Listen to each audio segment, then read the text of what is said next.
The Valdran Empire had ruled the Galactic Council for 3,000 years. Their crystalline warships cast shadows across 100 worlds, and their word was law from the core systems to the outer rim.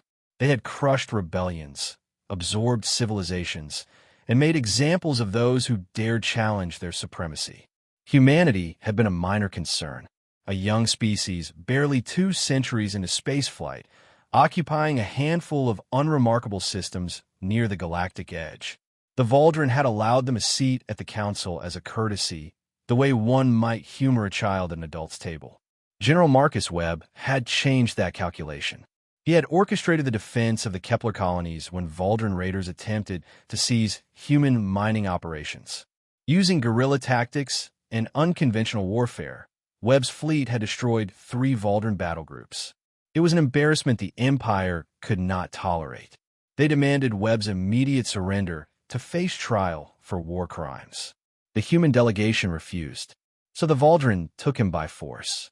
They invaded the diplomatic station during peace negotiations, slaughtered the security detail, and dragged Webb back to their homeworld in chains. The trial lasted 6 minutes. The sentence was death by public execution, broadcast across every world in the council. Ambassador Victoria Kane watched from Earth as they hanged Marcus Webb in the Plaza of Eternal Order. She watched his final words, muted by the Valdran censors. She watched the jeering crowds of alien dignitaries who had gathered to witness humanity's humiliation.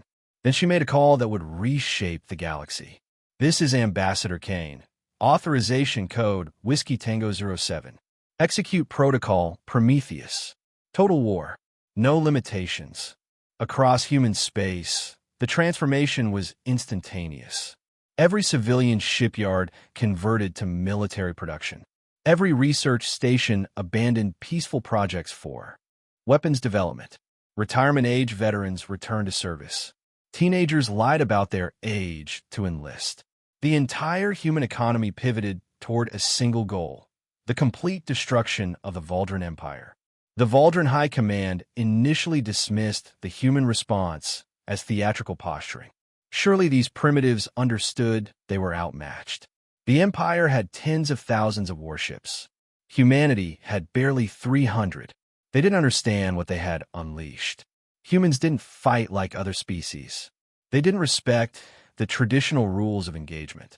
They didn't limit themselves to military targets or honor safe zones. When a Valdran fleet arrived at the human colony of New Brittany expecting a conventional battle, they instead found the entire population had evacuated, leaving behind a planet rigged as a massive explosive trap.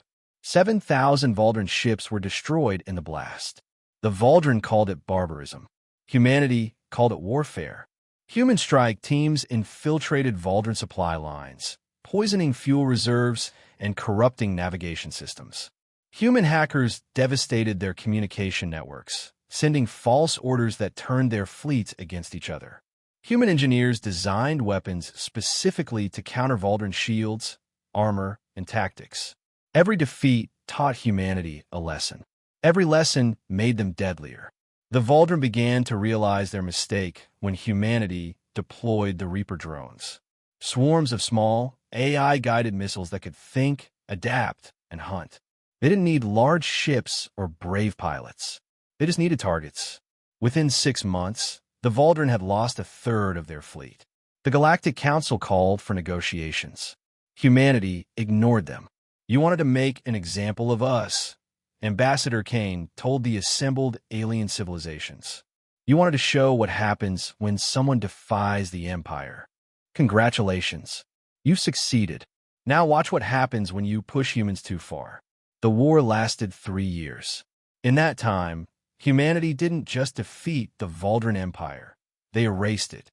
Every military installation, every colonial administration, every monument to their superiority was systematically dismantled. The crystalline warships that had ruled for millennia became debris fields orbiting dead worlds.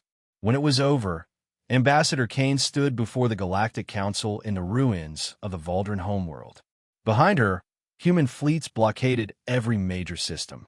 Around her, the surviving alien civilizations waited in terrified silence. "We didn't want this war," she said quietly.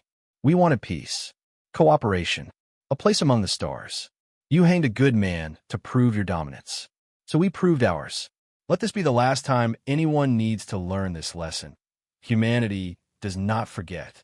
Humanity does not forgive. And humanity never loses. The Council unanimously voted to grant humanity full sovereignty over their territory and permanent representation. No one objected. No one dared.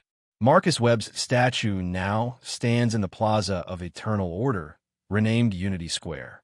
Beneath it, a simple inscription: they should have talked.